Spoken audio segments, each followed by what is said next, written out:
तो आज हम उसी जहाँ पर हमने स्किप किया था, मतलब छोड़ा था, उसी पॉइंट से स्टार्ट करते हैं। तो चलिए इस क्वेश्चन को डिस्कस करते हैं। तो क्या था हमारा क्वेश्चन कि द स्ट्रक्चर मेंबर ABCD जो यहाँ पर ये डायग्राम में शो किया हुआ है, इसके क्या डिटरमाइन करना अपने को, एक्सियल लोड, इसका शियर फोर्स, इसका बेंडिंग मोमेंट, इसका टॉर्शन मोमेंट, हर एक मेंबर का निकालना है, AB, BC और CD का। ठीक है। उसके बाद axial load, shear force, bending moment, torsion moment at cross section of ABCD, इन सब का भी निकालना है। चलिए तो पहले समझ लेते हैं कि ये हमारा AB हो गया, ये हमारा BC हो गया और ये हमारा CD हो गया। ठीक है। अब जो लोड लग रहा है वो लोड कैसे लग रहा है, इस डायरेक्शन में लग रहा है, इस डायरेक्शन में एक्शियली लग रहा है। ठीक है। तो आपको ये चीज़ समझ में आ ही रही होगी कि भाई यदि ये इस डायरेक्शन में लग रहा है, ठीक है, तो मे बी आप इसको यदि एनालाइज करो तो आप इसके 3 अलग अलग पार्ट्स कर सकते हो कि ये आपका, सॉरी एक सेकेंड, तो ये आपका हो गया AB, ये हो गया AB, इसी तरह से BC और इधर हो गया आपका CD। तो आप इस मेंबर पर कैसे लोड लगा रहे हो, इस डायरेक्शन में लोड लगा रहे हो। ठीक है ना, इस डायरेक्शन में लोड लग रहा है। तो इस डायरेक्शन में यदि लोड लग रहा है तो केवल एक्शियली लोड लग रहा है, इस पर कोई शियर फोर्स होगा क्या, नहीं। बेंडिंग मोमेंट होगा क्या, नहीं। ठीक है। तो इसलिए यहाँ पर हम यदि इस लोड को, एक्शियली लोड को ऑब्जर्व करें, इस मेंबर ACD को ऑब्जर्व करें, ये हमारा हो गया C, ये हमारा मेंबर हो गया D, और इस पर जो लोड लग रहा है इस डायरेक्शन में लग रहा है। ठीक है ना। तो यहाँ पर हम केवल एक्शियली लोड लगेगा। ठीक है। बाकी शेयर फोर्स और बेंडिंग मोमेंट जो है वो दोनों क्या होंगे, 0 होंगे। तो देखो यहाँ पर वही बोला है कि भाई यदि हम अलग axial load, shear force, bending moment और टॉर्शनल मोमेंट सब का अलग अलग कंपोनेंट है, तो CD की बात कर रहा है तो CD पर क्या होगा, केवल कांस्टेंट लोड P लगेगा, शेयर फोर्स कुछ नहीं होगा, बेंडिंग मोमेंट भी 0 होगा, टॉर्शनल मोमेंट भी 0 होगा। इसी तरह से हम BC की भी बात कर सकते हैं कि भाई BC पर जो लोड लग रहा है वो कैसा लग रहा है, टॉर्शनल शियर लोड। ठीक है। तो इस केस में आप क्या बोल सकते हो कि उस पर एक्शियली लोड कुछ लगेगा क्या, इस मेंबर पर जो इस डायरेक्शन में है, तो ये फोर्स तो इस डायरेक्शन में लग रहा है तो ऑब्वियस है, तो इस पर कोई एक्शियली लोड लगेगा ही नहीं। ठीक है। लेकिन शेयर फोर्स उसका होगा, शेयर फोर्स यहाँ से यहाँ तक कोई कितना फोर्स लग रहा है, केवल यदि मैं इस फोर्स को यदि P बोल रहा हूँ तो केवल इस पूरे BC में यहाँ से यहाँ तक कितना लग रहा है, केवल P लोड लग रहा है। बेंडिंग मोमेंट यदि मैं C की बात करूँ, मतलब ये मेरा C है, तो C का परपेंडिकुलर डिस्टेंस कितना हो गया, 0, तो इसलिए C पर तो 0 होगा, लेकिन MB पर कितना होगा, P इंटू B होगा। इसी तरह से टॉर्शनल मोमेंट भी क्या होगा, 0। नेक्स्ट हम आगे बात करते हैं यदि AB की, तो AB की बात करें तो हम हमारे पास यहाँ पर कांस्टेंट लोड, एक्शियल लोड में क्या आ जाएगा, -P, क्योंकि जितना लोड CD पर लगेगा उसका ही अपोजिट किस पर लगेगा, AB पर लगेगा। ठीक है। उसके बाद उस पर शेयर फोर्स कुछ होगा क्या, नहीं, क्योंकि लोड ही नहीं लग रहा है। और उस पर यदि हम बात करें कि उस पर बेंडिंग मोमेंट कितना होगा, तो कांस्टेंट होगा P इंटू E, या फिर आप ऐसा बोल सकते हो कि P इंटू B। ठीक है ना, क्योंकि ये इस डायरेक्शन में फोर्स लग रहा है, वो उसका मैग्नीट्यूड कितना है, P, और ये डिस्टेंस यदि मैं इसको B बोल दूँ तो P इंटू B हो जाएगा। टॉर्शनल मोमेंट तो यहाँ पर भी 0 ही होगा। इसी तरह से इसने इक्विवेलेंट लोड और उसके क्रॉस सेक्शंस की बात कर ली कि भाई DCB अलग अलग पॉइंट्स पर क्या होगा। तो D पॉइंट पर यदि हम बात करें तो D पॉइंट पर एक्चुअली लोड P लग रहा है, शेयर फोर्स 0 लग रहा है, बेंडिंग मोमेंट 0 लग रहा है, टॉर्शनल मोमेंट 0 लग रहा है। उसी तरह से यदि मैं D के बाद अगला पॉइंट ले लूँ C को, तो C पर कितना लोड लग रहा है, P। ठीक है। शेयर फोर्स, क्योंकि वहाँ पर फोर्स अब लगने लग गया उसको, क्योंकि यदि मैं CD की बात करूँ तो ऐसा हॉरिजॉन्टल था और इस पर फोर्स ऐसा लग रहा था, तो शेयर फोर्स लगने लग गया। लेकिन बेंडिंग मोमेंट 0, टॉर्शनल मोमेंट 0। ठीक है। इसी तरह से पॉइंट B को भी एनालाइज कर सकते हैं और पॉइंट A को भी एनालाइज कर सकते हैं। चलिए नेक्स्ट आगे बढ़ते हैं। तो इसका एक फ्री बॉडी डायग्राम इसने इस क्वेश्चन का आंसर सॉल्यूशन का यहाँ पे बना के रखा है। ठीक है ना।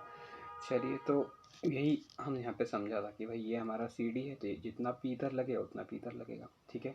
अब यहाँ की बात करेंगे तो हम यहाँ CD, B और C पर, तो C पर कितना फोर्स लग रहा है, P, इस डायरेक्शन में। ठीक है। इस डायरेक्शन में फोर्स लग रहा है, तो हम क्या बोल सकते हैं कि B पर कितना, अब B पर कोई फोर्स नहीं, पर मे बी यदि हम इसको BC एक डिस्टेंस मान के चल रहे हैं और ये डिस्टेंस हमने यदि B एज्यूम कर लिया, तो इस डायरेक्शन के अपोजिट डायरेक्शन में क्या लगेगा, एक फोर्स P लगेगा, और इसको बैलेंस करने के लिए क्या लगेगा, मोमेंट लगेगा। इस मोमेंट को हम क्या बोल रहे हैं, P इंटू बी। मैंने फोर्स ऐसे लगा है तो ऑब्वियस है कि इसके अपोजिट साइड मतलब इस डायरेक्शन में क्या लगेगा, मेरा मोमेंट। ठीक है, इसी तरह से मैं CD की अनुपात करूँ तो यहाँ पर ये इस डायरेक्शन में यदि P लग रहा था तो इसके अपोजिट डायरेक्शन में यहाँ पर क्या लग गया, P लग गया। ठीक है, इसी तरह से हम यदि यहाँ पर बात कर रहे हैं कौन से, ये हो गया मेरा A और ये हो गया मेरा B। ठीक है, तो यहाँ पर इसके अपोजिट फोर्स मतलब मोमेंट लगेगा। यदि ये इस डायरेक्शन में लग रहा है, यदि मैं इसको क्लॉकवाइज बोलूँ तो यहाँ पर किधर लगेगा, एंटी क्लॉकवाइज। और यदि इस डायरेक्शन में P फोर्स लग रहा है तो इसके अपोजिट डायरेक्शन में क्या लगेगा, दूसरा P फोर्स लगेगा।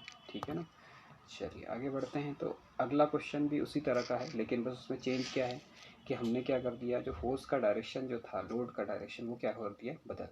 तो अब यहाँ पर भी देखो, इसके हमने फ्री बॉडी डायग्राम बनाया। तो ये हो गया मेरा P और P।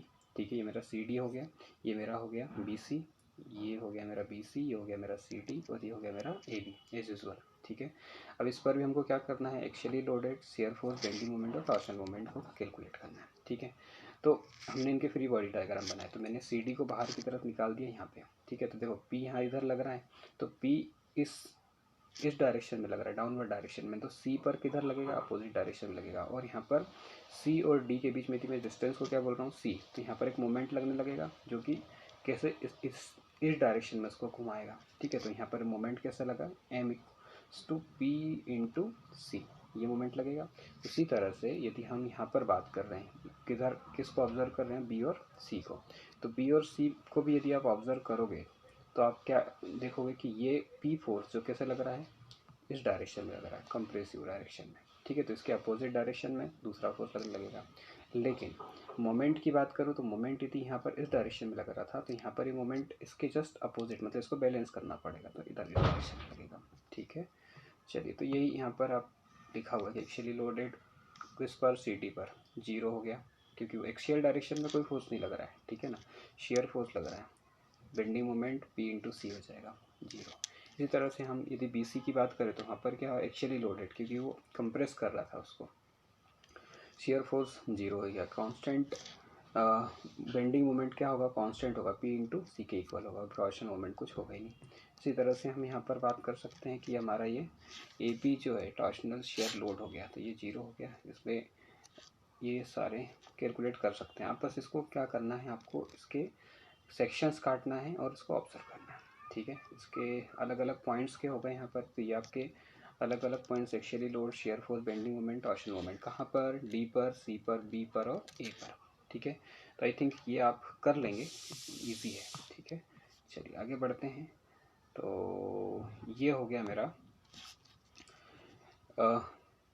तीसरा केस। ठीक है ना, मतलब यहाँ पर मैंने ये वाला डाला डिस्टेंस और ये वाला डिस्टेंस, दोनों क्या ले लिए, इक्वल ले लिए। और ये डिस्टेंस तो एज यूजुअल मेरा B है। ठीक है, चलिए, तो ये मेरा axial loaded, shear force, bending moment, torsional moment सब पर निकालना है। तो किस पर, CD पर। CD पर की बात करें हम तो वहाँ पर CD पर इस देखो, ये मेरा CD हो गया, ये वाला। ठीक है, ये वाला जो डिस्टेंस है ये CD हो गया। तो इस पर कोई एक्सियल लोड लग रहा है क्या, एक्सेस के अलाउंग कोई ठोस लग रहा है क्या, नहीं लग रहा, तो इसलिए क्या होगा, एक्सियल लोड 0 हो गया। लेकिन शेयर फोर्स क्या होगा, P आ जाएगा। क्यों, क्योंकि देखो ये मेरा यदि CD है तो इसके परपेंडिकुलर डायरेक्शन में फोर्स लग रहा है, तो इस पर शेयर फोर्स होगा। इसी तरह से बेंडिंग मोमेंट भी D पर बात करेंगे तो 0, क्योंकि उस पर परपेंडिकुलर डिस्टेंस 0 ही हो गया। लेकिन MC मतलब C पर बात करूँगा तो MC equals to P into A, torsional moment क्या हो जाएगा, 0। इसी तरह से यदि हम BC को भी लेंगे, ऑब्जर्व करेंगे तो उस पर BC पर क्या होगा, एक्चुअली लोड लगेगा, क्योंकि जो इसको P नीचे लग रहा है उसको बैलेंस करेगा। ठीक है ना, तो वही सेम का सेम प्रोसीजर है यहाँ पर भी। ठीक है, बस कोई ज़्यादा डिफरेंस आएगा नहीं। ठीक है, चलिए नेक्स्ट और लास्ट की बात करते हैं हम। मतलब ये हमारा इसी का एक और तरीका हो गया कि मतलब एक और कैसे हो सकता है क्वेश्चन। तो देखो A B, ये हो गया A, ये हो गया B, ये हो गया C, ये सब एज यूजुअल है। लेकिन ये जो P फोर्स है, P फोर्स कैसे लग रहा है, यदि मैं इस P फोर्स को डिनोट करूँ तो मतलब ये इस डायरेक्शन में, मतलब ये स्क्रीन के बिल्कुल कैसे लग रहा है, परपेंडिकुलर। मतलब ये इसको ट्विस्ट करने की कोशिश कर रहा है। BC ऐसा है, CD ऐसा है, तो इसको ट्विस्ट करने की कोशिश कर रहा है। ठीक है, तो ये इसको ट्विस्ट करने की कोशिश कर रहा है, मतलब ये इसको ऐसे मूव करेगा, किसको, CD को। ठीक है, चलिए, तो यहाँ पर कौन कौन से लोड लगेंगे बेटा उसको समझते हैं। तो हमारा एक्शियल लोड हो गया, बेंडिंग मोमेंट, टॉर्शनल मोमेंट, तो यहाँ पर बेंडिंग फोर्स भी आ जाएगा, ठीक है ना। तो यहाँ पर देखो डीसी की मैं बात कर रहा हूँ, तो एक्शियल लोड कुछ लग रहा है क्या? नहीं, एक्शियल डायरेक्शन में कोई फोर्स नहीं लग रहा है, लेकिन हाँ अब इसको ये बेंड करने की कोशिश कर रहा है, इसलिए यहाँ पर क्या आ गया? बेंडिंग फोर्स आ गया। बेंडिंग मोमेंट डी की बात करूँगा तो वहाँ पर एक्चुअली मतलब डिस्टेंस जो है वो सी जो है वो जीरो ही है, तो इसलिए एम डी जीरो होगा, लेकिन एम सी क्या होगा? पी इंटू सी। इसी तरह से टॉर्शनल मोमेंट आ जाएगा। उसके बाद यदि हम आगे बात करें तो हमारा बी सी है, ठीक है। तो एक्चुअली लोडेड कुछ भी नहीं है, लेकिन एक्चुअली लोडेड क्योंकि देखो यदि आप इसको शिफ्ट करोगे वहाँ पर तो ये इसको ऐसे घुमा रहा है, ठीक है, तो वो वहाँ पर शिफ्ट होगा ही नहीं, ठीक है। तो M C equal to zero, M B equal to P into B, तो ये आप इसको ऑब्जर्व कर सकते हैं, ठीक है। चलिए, तो ये आप समझ जाएंगे, मतलब ये आप केवल क्या कर दिया इसने कि अलग अलग पॉइंट्स डी पर देखा, सी पर देखा, बी पर देखा और ए पर देखा, ठीक है ना। चलिए, तो एक क्वेश्चन ये आपके लिए होमवर्क है। यदि ये क्वेश्चन आपको समझ में आ गया मतलब आप पूरा जो अभी तक हमने डिस्कस किया है वो सब कुछ आ जाएगा। मतलब आपने क्या कर दिया, एक ये जो फोर्स लगाया है पी, ये पी जो है वो जेड डायरेक्शन में लगा दिया, मतलब जेड डायरेक्शन में फोर्स लगा दिया। तो इस जेड डायरेक्शन की वजह से यहाँ पर भी इस पी को बैलेंस करने के लिए ये P1 और P2 इस तरह से लग जाएंगे, ठीक है। अभी P1 कितना होगा? शेयर फोर्स के इक्वल होगा, लेकिन जो P2 है वो क्या होगा? हमारा टॉर्शनल मोमेंट हो जाएगा, ठीक है। तो ये क्वेश्चन आई थिंक मतलब ये आपके लिए होमवर्क है, आप इसको ट्राई करिएगा। चलिए, एक और क्वेश्चन देखते हैं। बड़ा सिंपल सा क्वेश्चन है पर बड़ा ट्रिकी है, ये क्वेश्चन भी बड़ा इंपॉर्टेंट है, ठीक है ना। मतलब आपको समझ में आ गया तो काम ही हो जाएगा अपना, ठीक है। तो यहाँ पर ये मान लो कि आपका फिक्स्ड हो गया, अब इस पर आपने क्या कर दिया, एक रॉड है। अब ये जो पी फोर्स लग रहा है इसके एक्सिस पर नहीं लगा है, इसके कहाँ लग रहा है? सरफेस पे लग रहा है, ये वाला पी, ठीक है। तो ये पी को बैलेंस करने के लिए हम दो पी मतलब एक तो इसके अलाउंग और एक इसके अपोजिट, ठीक है, इस डायरेक्शन में फोर्स लगाते हैं। तो यदि मैं ये पी के बीच का डिस्टेंस यदि देखूँ तो यदि मैंने मान लिया कि इसके बीच का डायमीटर यदि डी है तो कितना हो जाएगा? डी अपॉन टू, ठीक है। तो डी अपॉन टू हो जाएगा, मतलब यहाँ पर क्या होगा? तो यदि आपने इस डायरेक्शन में एक फोर्स लगाया, कौन सा? पी। इसके अपोजिट डायरेक्शन में एक फोर्स लगाया, कौन सा? पी, ठीक है। तो और इधर ये लग रहा था पी, इसको बैलेंस करने के लिए मतलब आप इस पी को शिफ्ट कहाँ कर रहे हो? एक्सिस पे शिफ्ट कर रहे हो। तो ये पी, ये वाला पी और ये वाला पी दोनों मिलके क्या बना देंगे? मोमेंट। मतलब यदि मैं इसको अल्टीमेटली देखूं तो आप इसको कैसे समझ सकते हो कि यहाँ पर ये कंप्रेसिव डायरेक्शन में कौन सा? ये वाला हो गया, ठीक है। और ये दोनों, ये वाला पी और ये वाला पी मिलके क्या कर रहे हैं? ऐसे घुमा रहे हैं, मतलब इस डायरेक्शन में इसको घुमा रहे हैं। तो यहाँ पर P into D upon two, ये क्या लग रहा है? मोमेंट भी लग रहा है, ठीक है। तो यहाँ पर compressive force as well as moment भी लग रहा है, तो दोनों की वजह से ये क्या होगा? शेयर जो भी स्ट्रेसेस डेवलप होगी या जो डिफॉर्मेशन आएगा उसको कैलकुलेट करना है। तो यहाँ पर क्या बोल रहा है कि प्रिज्मेटिक बार है एज इन द फिगर, तो हमको डिटरमाइन क्या करना है इसमें? Maximum stress develop on the cross section of the bar, तो कितना डेवलप होगा वो दिख रहा है, ठीक है। तो यहाँ पर वही, अच्छा एक चीज़ और है कि यहाँ पर एक ऊपर की तरफ इसने सिग्मा ऑफ टॉप बोला है और नीचे की तरफ इसने सिग्मा ऑफ बॉटम बोला है। क्यों बोला है? क्योंकि यदि देखो, यदि आप टॉप फेस को ऑब्जर्व करोगे तो ये इसको क्या करेगा? कंप्रेस करेगा, लेकिन उसी टाइम ये इसको क्या करेगा? खींचेगा, मतलब बाहर की तरफ लगेगा, ठीक है। तो टॉप फेस को ऑब्जर्व करेंगे तो बात कुछ और होगी, लेकिन बॉटम फेस को ऑब्जर्व करेंगे तो बात कुछ और होगी। मतलब ये इसको दबाएगा, मतलब कंप्रेसिव फोर्स लगेगा, लेकिन यहाँ के लिए क्या हो जाएगा? बॉटम फेस के लिए टेंसाइल हो जाएगा, ठीक है। चलिए, तो यहाँ पर वही बात कर रहे हैं हम, तो सिग्मा ऑफ टॉप, तो देखो मैंने बोला भी कि minus of sigma A, minus of sigma A क्यों लिया हमने? माइनस ऑफ सिग्मा ए क्यों लिया? कि कंप्रेसिव फोर्स है। Minus sigma B into maximum, sigma B मतलब बेंडिंग की बात कर रहे हैं हम, ठीक है। तो अब यहाँ पर और यहाँ पर देखो बॉटम फेस की बात करें तो minus of sigma A plus sigma of B into maximum of this, ठीक है। तो यहाँ पर आप ये समझ सकते हैं या फिर आप, अच्छा ठीक है, तो मैंने क्या कर दिया, इसमें से माइनस साइन कॉमन ले लिया तो ये आ गया, और सिग्मा ऑफ बॉटम जो है वो कितना आ जाएगा? तो देखो P upon A M X जो है, मतलब इसको पी इंटू ई बोल सकते हो। तो हम देखते हैं, हम ये जानते हैं इक्वेशन कि sigma upon Y equals to equals to M upon I.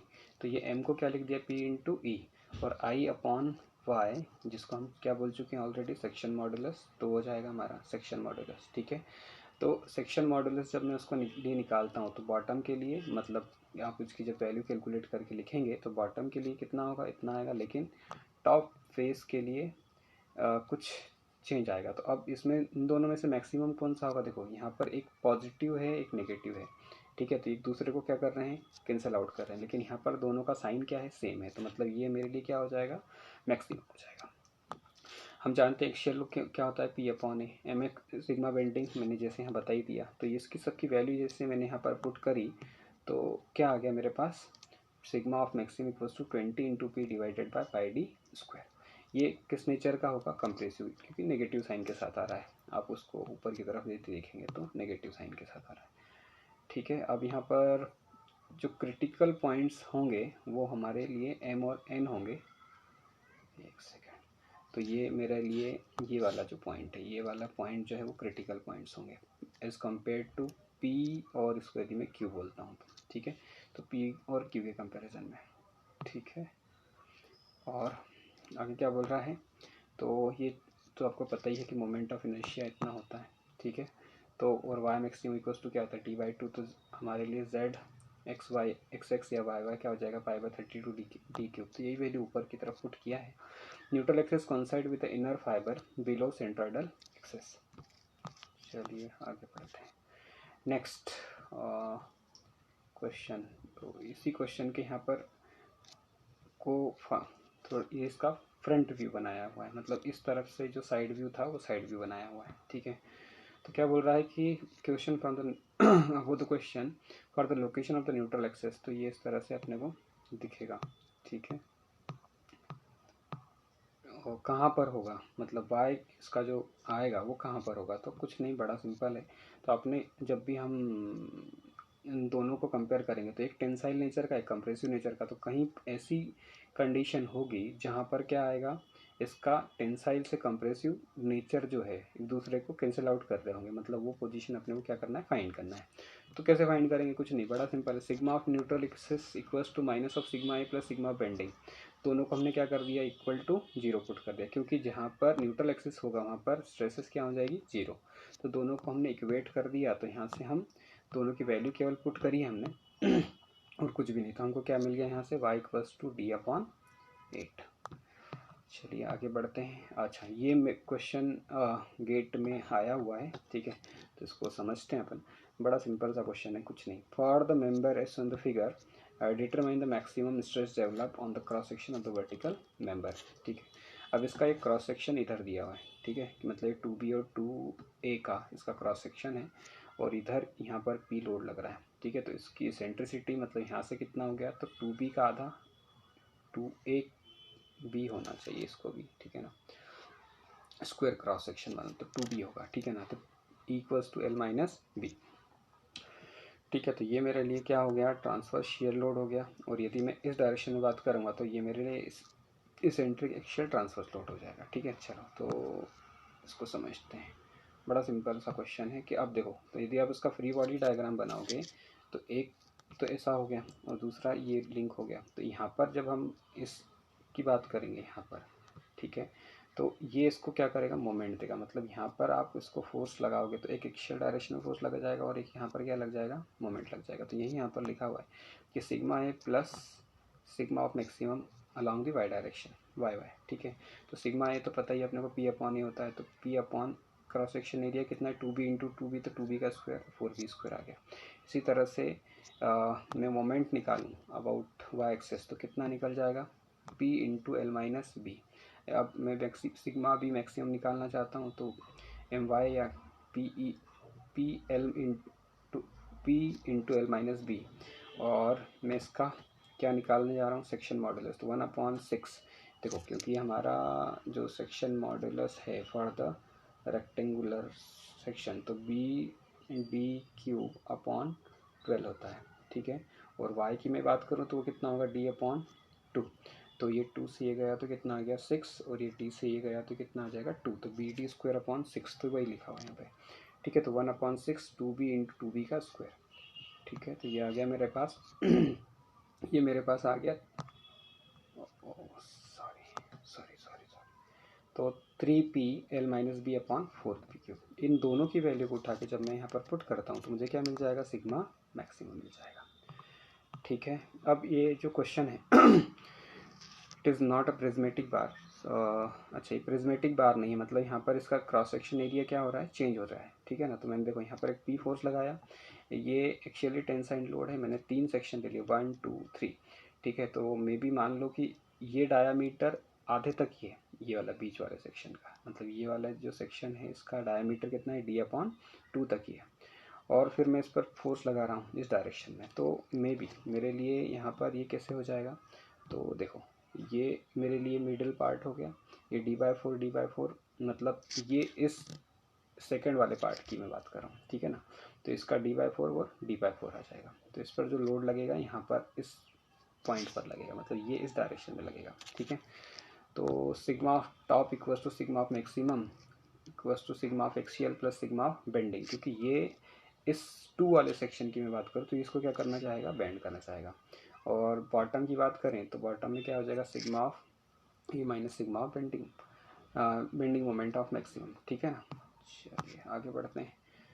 तो उसी को यहाँ पर इसने कैलकुलेट किया है, जो वही प्रोसीजर अपना पिछले वाला ही है कि m=bd/2, ठीक है। हाँ, तो b इंटू d/2, इसका विड्थ b मान लिया और उसका जो हाइट था वो तो d/2 था। इसी तरह से p इंटू d/4, d/4 क्यों, क्योंकि d/2 का भी आधा, तो इसलिए d/4 1/6 into b into d/2 का होल स्क्वायर। इसी तरह से यहाँ से इसको आप कैलकुलेट करोगे तो आपको मिलेगा sigma B maximum equals to 8p/bd²। आप इसको चेक करिएगा, बताइएगा मुझे क्या आंसर आ रहा है। अभी इसी क्वेश्चन को आपको क्या करना है, रिपीट करना है, और यहाँ पर क्या करना है आपको, maximum stress developed on the section of first second and third, her member में कितना निकल रहा है, और member on the line of action of the load is acting along the middle section of the member. मतलब देखो ये जो बीच वाला सेक्शन था ना, अब इसके मिड में से जा रहा है, तब क्या होगा, तो यदि मैं इसको यहाँ से इसका ये वाला व्यू ऑब्जर्व करूँ तो ये वाला व्यू यहाँ पे बना हुआ है, ठीक है।